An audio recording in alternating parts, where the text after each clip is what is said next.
Hey everyone, so in today's video, I'm going to be doing a review of the Tetra Whisper 20 air pump. Now this air pump I picked up from Walmart and I got it for about 20 Canadian dollars. Now this makes it one of the more affordable aquarium air pumps of this size. Usually pumps that are good for around 20-gallon tanks usually are more in the $25 range. So not a tremendous difference, but just enough that I felt like I should mention it. Now this pump is for approximately 20-gallon aquariums. There is one that is for 10 gallons and under, and there is also one that is for 40 gallons and under. So there's two other sizes and they are almost identical to this one.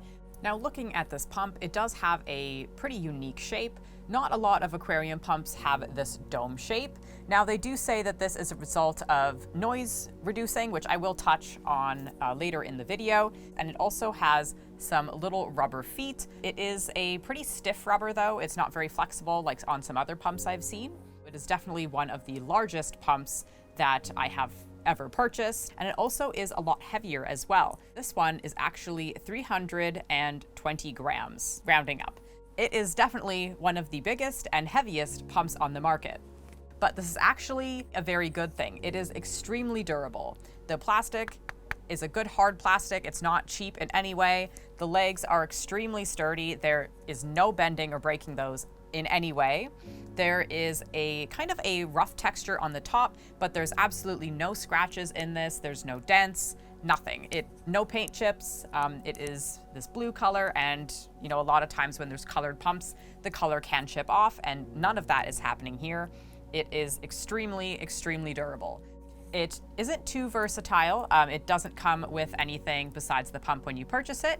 It has no control dial on it, and it has one little output right in the front here. Now, when it comes to setting up this pump, of course, there isn't much to it. It's literally just connect the tube, which is sold separately, to the output and plug it in. That is all there is to it. Some pumps are absolute nightmares to get that tubing on and off. This one, that is not the case, which I absolutely love. Now, the most important thing that you can do when you review an air pump is, what did the bubble output look like? This is the pump's bubble output, currently with no control dial connected to the tubing. So this is 100% the pump, everything that it has to put out. And as you can see, it puts out a very good amount of bubbles. There's definitely a lot of power in here, which is very, very good. If I go and add my control dial to it, this allows me to kind of close off the amount of air that comes out of the pump and into the air stone. So this is it on the lowest setting, so one of the lowest amount of air that this thing can put through.